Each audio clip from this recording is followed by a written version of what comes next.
صل على رسوله الكريم أما بعد أعوذ بالله من الشيطان الرجيم بسم الله الرحمن الرحيم قتل أصحاب الأخدود النار ذات الوقود إذ هم عليها قعود وهم على ما يفعلون بالمؤمنين شهود صدق الله العلي العظيم۔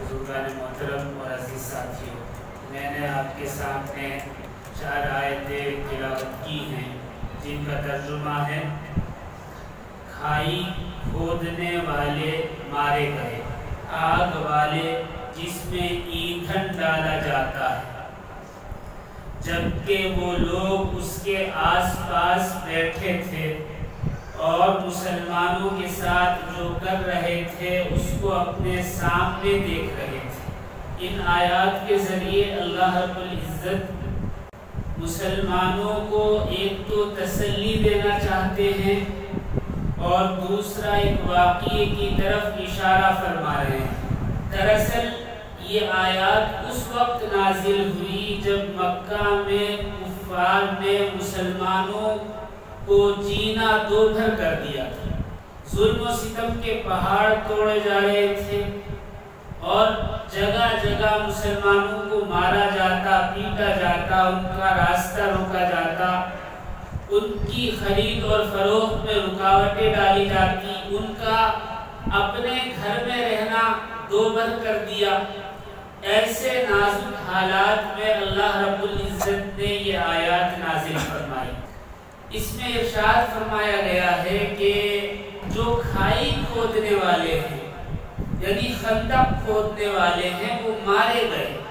اصل میں ایک واقعہ یہاں اللہ رب العزت بیان فرما رہے ہیں جسے بخاری شریف میں تفصیل کے ساتھ درج کیا گیا ہے۔ حضرت صہیب رضی اللہ تعالیٰ عنہ نے یہ حدیث نقل کی ہے۔ نبی کریم صلی اللہ علیہ وسلم نے یہ پورا واقعہ بیان کیا ہے۔ حضرت ابن عباس اور تاریخی حقائق اور حضرت صہیب رضی اللہ تعالیٰ عنہ نے جو کچھ تفصیل امت کو بتائی ہے وہ کچھ یوں ہے کہ یمن میں ایک بادشاہ رہتا تھا۔ نبی کریم صلی اللہ علیہ وسلم کی بعثت سے 70 سال قبل تاریخ اس کی آتی ہے کہ 523 عیسوی میں ایک بادشاہ یمن میں گزرا ہے جس کا نام حضرت ابن عباس رضی اللہ تعالیٰ عنہ نے یوسف زونواس بتایا۔ یہ بادشاہ یہودی تھا اور کرسچن جو آباد تھے نجران میں ان کو یہ تنگ کیا کرتا تھا، پریشان کیا کرتا تھا۔ چونکہ آپ صلی اللہ علیہ وسلم کی بعثت نہیں ہوئی تھی اس لیے حضرت عیسیٰ کے ماننے والے ہی حقیقی دین پر تھے۔ یہ اور بات ہے کہ جن لوگوں نے دین خدا بنا لیے انہوں نے حضرت عیسیٰ کی تعلیمات کو بھلا دیا، لیکن جن لوگوں نے حضرت عیسیٰ کی صحیح تعلیمات کو اپنا رکھا تھا ان میں نجران کے لوگ بھی تھے۔ وہ اللہ کو ایک مانتے اور اللہ ہی کو کامل معبود اور حقیقی رب تصور کیا کرتے تھے اور حضرت عیسیٰ کو اللہ کا نبی مانتے تھے، بیٹا تصور نہیں کرتے تھے۔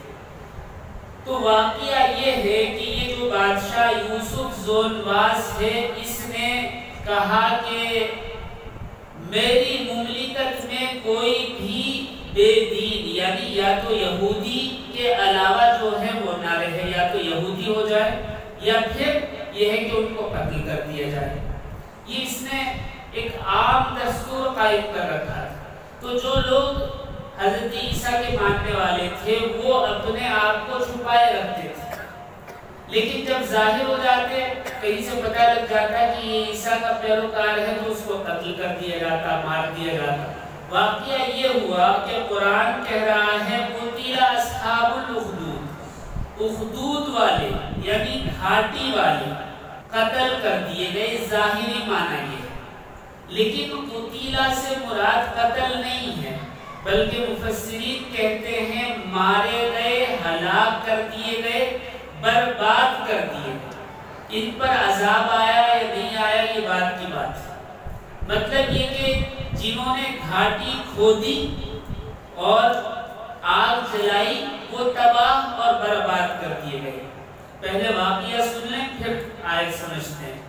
واقعہ یہ ہے کہ اس بادشاہ نے، اس کے پاس ایک جادوگر تھا، وہ بوڑھا ہو گیا، بہت زیادہ عمر ہو گئی، تو اس جادوگر نے بادشاہ سے کہا کہ میں اپنا علم کسی میں منتقل کرنا چاہتا ہوں، لہٰذا آپ کوئی نوجوان لڑکا دے دیں تاکہ اس کی عمر زیادہ رہے یا زیادہ دن تک وہ زندہ رہے، تاکہ وہ آپ کو زیادہ دنوں تک فائدہ پہنچا سکے، کم عمر۔ تو بادشاہ نے ایک لڑکا اس جادوگر کے حوالے کر دیا اور کہا کہ تم روزانہ صبح میں جاؤ، شام میں واپس آؤ، اس سے اس کا علم حاصل کرو۔ حضرت ابن عباس کی روایت میں ہے کہ اس کا نام عبداللہ بن تامر تھا۔ یہ عبداللہ بن تامر نوجوان لڑکا یہ اس جادوگر کے پاس علم سیکھنے کے لیے جاتا اور پھر وہاں سے واپس آتا۔ کچھ دنوں کے بعد اس نے دیکھا کہ درمیان میں ایک راہب ہے، حضرت عیسیٰ کو ماننے والا ایک آدمی رہتا ہے، عبادت گزار ہے اور بڑا اللہ والا ہے۔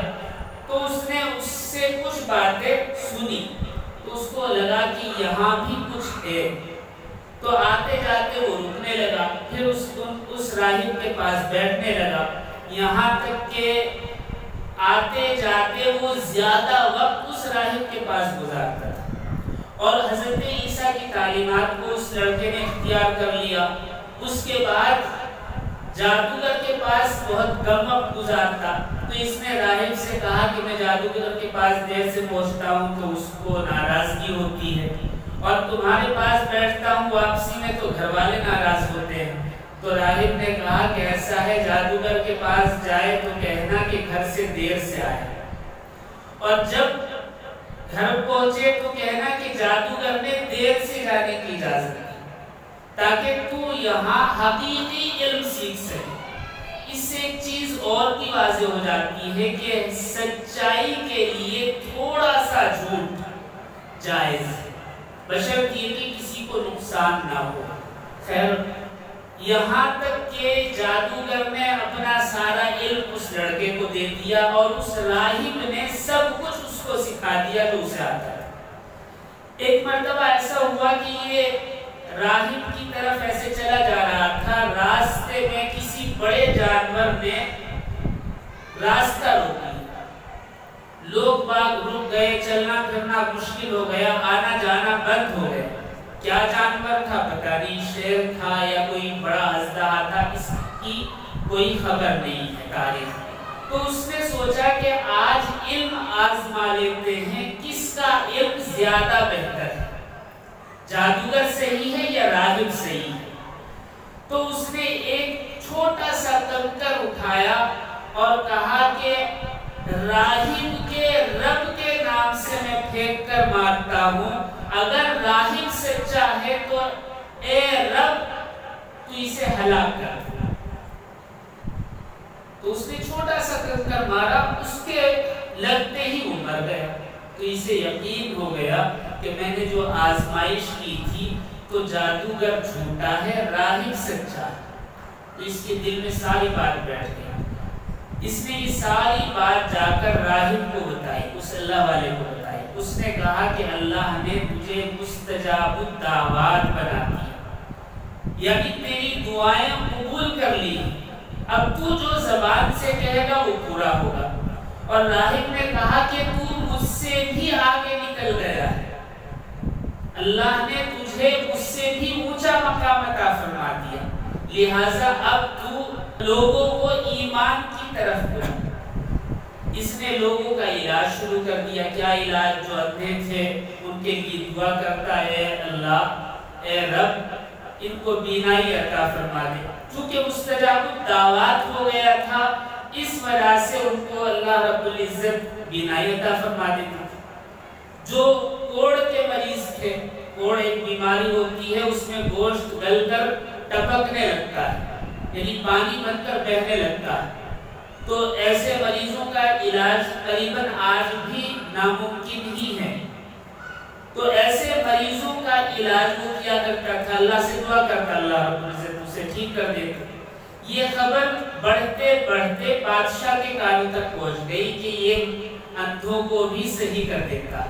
تو بادشاہ بہت خوش ہوا کہ جادوگر کا علم سارا کا سارا اس نوجوان لڑکے میں منتقل ہو گیا۔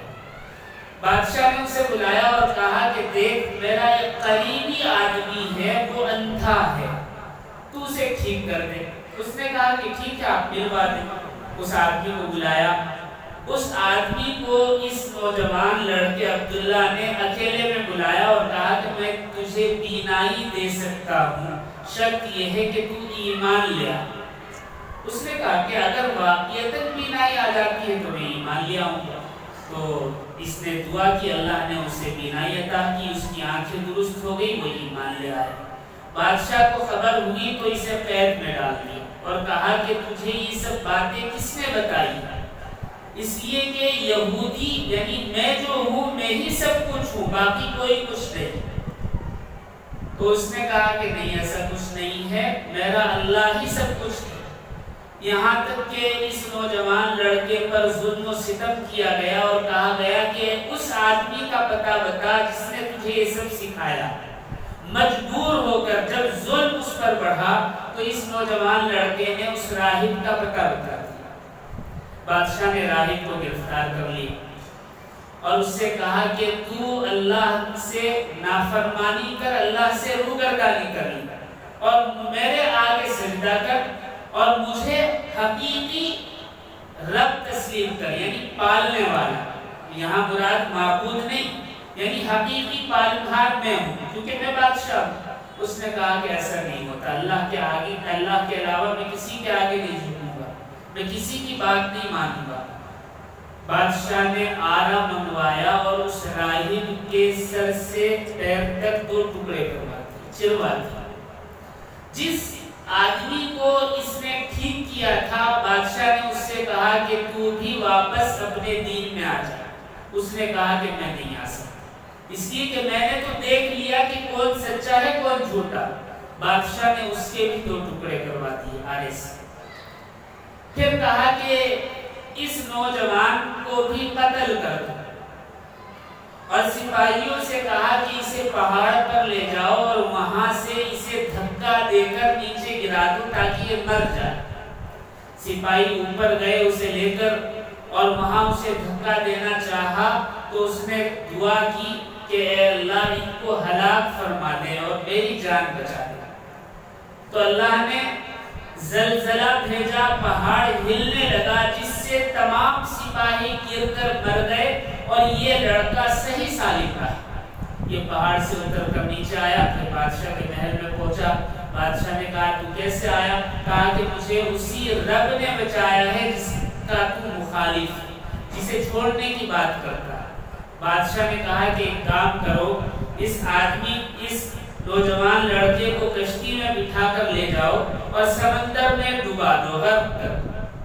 سپاہی اسے کشتی میں بٹھا کر لے چلے، یہاں تک کہ جب سمندر کے بیچوں بیچ پہنچے تو اس نے دعا کی کہ اللہ اے رب میں تجھے مانتا ہوں تو میری حفاظت فرما۔ اللہ نے کشتی کو غرقاب کر دیا، سب سپاہی مارے گئے، کشتی ٹوٹ کر بکھر گئی اور یہ کنارے آ لگا صحیح سالم۔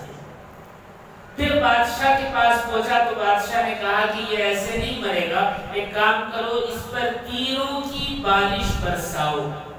تیر مارے گئے لیکن کوئی تیر اس نوجوان کو نہیں چھوا۔ تو اس نے کہا کہ اگر تو مجھے مارنا چاہتا ہے تو ایک کام کر، ساری آبادی کو ایک میدان میں جمع کر اور ان کے سامنے مجھے تیر مار، اور تیر مارنے کا طریقہ پھر میں بتاؤں گا تب میری جان نکلے گی۔ کہا کہ ٹھیک ہے۔ بادشاہ کو غصہ آیا ہوا تھا، ساری آبادی کو حکم دیا کہ وہ ایک میدان میں جمع ہو جائیں۔ سب لوگ جمع ہو گئے، ساری پبلک آ گئی۔ تو بادشاہ نے اس سے پوچھا کہ ہاں اب بتا تیری جان کیسے نکلے گی؟ اس لڑکے نے کہا کہ ایک تیر کمان پر چڑھا اور پھر کہے بسم اللہ رب الغلام، اس لڑکے کے رب کے نام سے شروع کرتا ہوں، یعنی اللہ کے نام سے شروع کرتا ہوں جو اس لڑکے نوجوان کا رب ہے۔ اس نے کہا کہ اس سے کیا ہوگا؟ کہا کہ میں مر جاؤں گا۔ کہا کہ ٹھیک ہے۔ چونکہ بادشاہ اتنی ترکیبیں استعمال کر چکا تھا، اس کو بھی یقین تھا کہ یہ جو کہہ رہا ہے سچ کہہ رہا ہے۔ ساری پبلک کے سامنے بسم اللہ رب الغلام کہہ کر ایک تیر چڑھایا اور اس نوجوان لڑکے کی پیشانی پر نشانہ لکھ دیا۔ وہ تیر پیشانی میں ایسے جا کر گھسا، اس لڑکے نے ایسے پیشانی پر ہاتھ رکھا اور انتقال ہوا۔ یہ منظر دیکھ کر ساری کی ساری پبلک کہہ اٹھی، ہم اس رب کو مانتے ہیں جو اس نوجوان لڑکے کا رب ہے۔ سب ایمان لے آئے۔ اب جب سب ایمان لے آئے تو بادشاہ پہلے ہی دو چار سے پریشان تھے، ان سے اور زیادہ۔ اس نے کہا کہ ٹھیک ہے، کام کرو، ان سب کو دہکتی ہوئی آگ میں ڈالو۔ سپاہیوں کو حکم دیا کہ ایک گڑھا کھودیں، محلوں کے کناروں پر یا شہر کے کنارے پر چاروں طرف لمبائی میں ایک گڑھا کھودا گیا، جیسے خندق کھودی جاتی ہے، نہر کھودی جاتی ہے، اس طرح سے۔ اور وہ کافی گہرائی تک کھود کر اس میں آگ جلائی گئی، آگ بھڑکائی گئی۔ جب وہ آگ بھڑکنے لگی تو لوگوں کو پکڑ پکڑ کر سپاہیوں نے اس میں ڈالنا شروع کیا۔ ساری پبلک کو جنہوں نے اسلام قبول کیا تھا اس میں ڈالتے گئے، یہاں تک کہ سب کے سب مارے گئے۔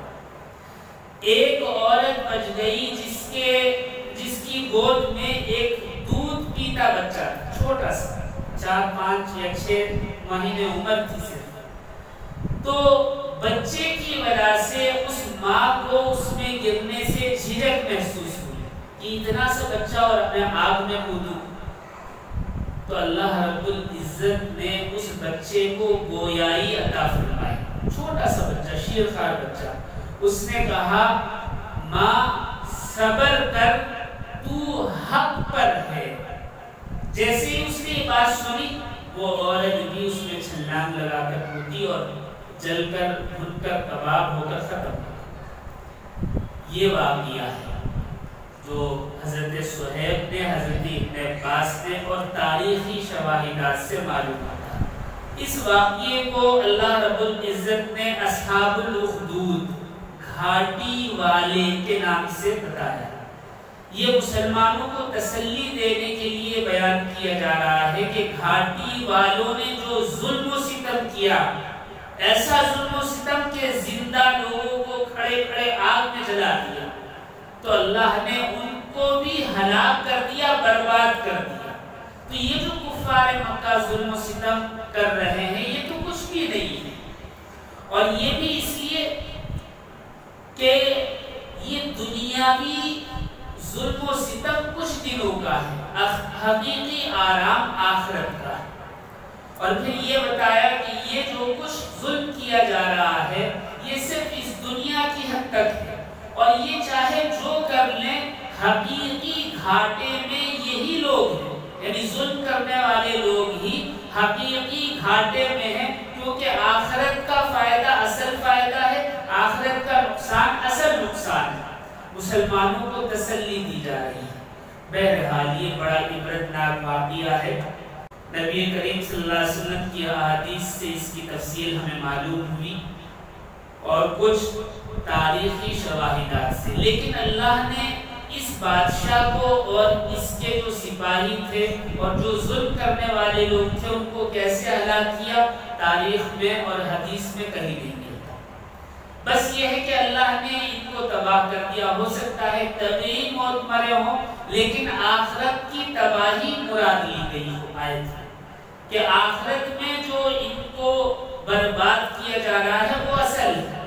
بہرحال اس آیت سے بعض مفسرین ایک بات اور لیتے ہیں، وہ یہ کہ اولیاء کرام کی کرامات درست ہیں، یعنی ان سے جو کچھ اللہ رب العزت ثابت کراتے ہیں، ایسی چیز جو عام آدمی نہیں کر سکتا، یہ اس آیت کو دلیل بناتے ہیں کہ وہ نوجوان جس نے اللہ کا علم سیکھا، یعنی اللہ نے جو علم آسمان سے اتارا تھا حضرت عیسیٰ کی تعلیمات کو اپنایا اور حضرت عیسیٰ کی تعلیمات پر چلا تو اللہ نے اس کو وہ علم عطا فرمایا جو اوروں کے پاس نہیں تھا، اور کچھ ایسی چیزیں جو کوئی اور نہیں کر سکتا، جیسے پہاڑ پر زلزلہ آنا یا کشتی کا ڈوب جانا یا تیروں کا نہ لگنا، یہ اللہ رب العزت نے کرامت عطا فرمائی تھی۔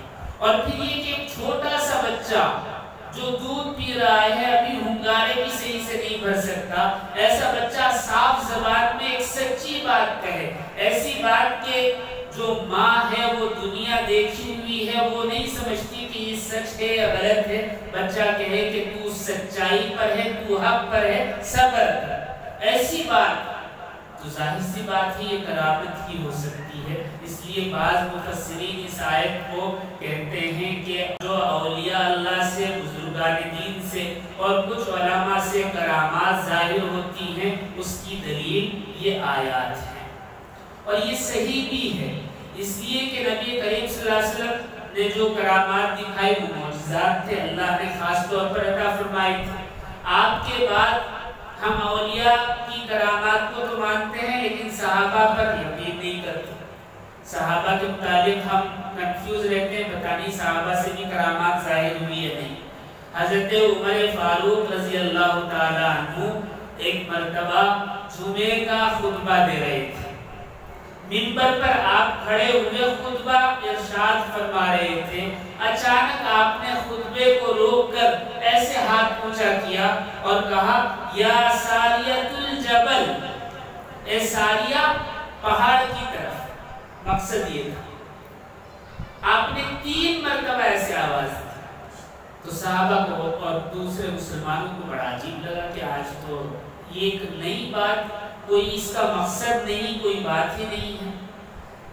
کچھ دنوں کے بعد، قریباً 1 مہینے کے بعد ایک قاصد آیا، چونکہ حضرت عمر فاروق رضی اللہ تعالی عنہ فوج کو بھیجا کرتے تھے فتوحات کے لیے، تو ایک قاصد آیا ایک لشکر کی فتح کا مژدہ لے کر۔ اس نے کہا کہ امیر المومنین، ہم میدان جنگ میں تھے، جمعے کا دن تھا، دوپہر کا وقت تھا اور ہمیں شکست ہونے والی تھی، ہم ہارنے والے تھے۔ اچانک ایک آواز آئی، بعض کہتے ہیں کہ انہوں نے کہا کہ آپ کی آواز سنائی دی کہ پہاڑ کی طرف، ساریہ پہاڑ کی طرف، اس لیے کہ حضرت ساریہ اس لشکر کے سپہ سالار تھے۔ حضرت ساریہ کا نام لیا، یا ساریۃ الجبل، ساریہ پہاڑ کی طرف ہے۔ تو حضرت عمر کی آواز سنائی تھی 3 بار، تو انہوں نے پہاڑ کی طرف دیکھا تو وہاں سے کچھ سپاہی دشمن کے آ رہے تھے، تو انہوں نے اپنا دفاع کیا۔ کچھ روایتوں میں ہے کہ مقصد یہ تھا کہ پہاڑ کی طرف چلے جاؤ، تو انہوں نے پہاڑ کی طرف جا کر اپنے آپ کو بچایا، اور اس ترکیب سے اللہ نے فتح عطا فرمائی۔ تو صحابہ نے کہا کہ یہی واقعہ تو یہاں بھی پیش آیا کہ منبر پر کھڑے کھڑے اس دن اچانک حضرت عمر نے کہا یا ساریۃ الجبل، ہمیں بڑا عجیب لگا، تو آپس میں بات ہوئی تو پتہ چلا حضرت عمر کی آواز اتنے فاصلے پر، میلوں فاصلے پر پہنچ گئی، وہاں سے جو قاصد گھوڑے پر بیٹھ کر آیا وہ 1 مہینے کے بعد پہنچا۔ اس سے پتہ چلتا ہے کہ اللہ اگر چاہیں تو کرامات ظاہر ہو سکتی اور یہ چیز بند نہیں ہوتی، لیکن اس کا اختیار اللہ کو ہے، کسی انسان کو نہیں۔ ہم یہ سمجھتے ہیں فلاں ولی یا فلاں بزرگ جب چاہیں جیسے چاہیں کرامت ظاہر کر دیں، ایسا نہیں ہے۔ اگر اللہ چاہتے ہیں تو ظاہر کرتے ہیں، اللہ نہیں چاہتے تو کوئی کچھ بھی کر لے، ظاہر نہیں۔ ابھی پچھلے سال میں ایک خبر پڑھ رہا تھا کسی عرب کنٹری، وہاں کسی امام صاحب کا آپریشن کیا گیا، دماغ کا آپریشن، اور دماغ سے جو رگیں زبان کو آ رہی تھی ان میں سے کچھ کو کاٹ دیا گیا آپریشن کرنے کی وجہ سے۔ ظاہر سی بات ہے جب زبان اور دماغ کا تعلق منقطع ہو جاتا ہے، بند ہو جاتا ہے، تو زبان حرکت نہیں کرتی، زبان میں طاقت نہیں ہوتی. تو ڈاکٹروں کا بھی یہی یقین تھا کہ اب تو یہ خاموش رہیں گے، لیکن پورے آپریشن میں قریباً 1 گھنٹہ 55 منٹ کا آپریشن تھا، جس میں وہ بزرگ یعنی امام صاحب جن کی عمر 80 سال تھی اور ان کو نیند کا انجیکشن دیا ہوا تھا آپریشن کے لیے، اور دماغ کو سن کر دیا گیا تھا، دماغ کی کئی رگیں کاٹ دی گئی تھی اور زبان کی گم ہو چکی تھی، دوران آپریشن انہوں نے قریباً 16 پارے تلاوت کی بآواز بلند. یہ ہے اللہ اگر چاہے تو کرامت ظاہر ہوتی. ڈاکٹرز خود حیران تھے کہ یہ تو ہو نہیں سکتا، یہ ناممکن بات ہے جس میں طاقت ہی نہیں، یعنی پیٹرول کی لائن ہی کٹ کر دی جائے تو پھر انجن کیسے چلے گا. یہاں زبان سے جو رگیں لگی ہوئی تھی وہ کاٹ دی گئی اور زبان پھر بھی حرکت کر رہی ہے. تو یہ اللہ کا فضل ہے، اگر اللہ چاہے تو کرامت ظاہر ہو سکتی ہے. یہ سب اللہ کی منشا پر ہے اگر اللہ چاہے. بہرحال ان آیات سے اور ان واقعات سے 2 سبق ملتے ہیں.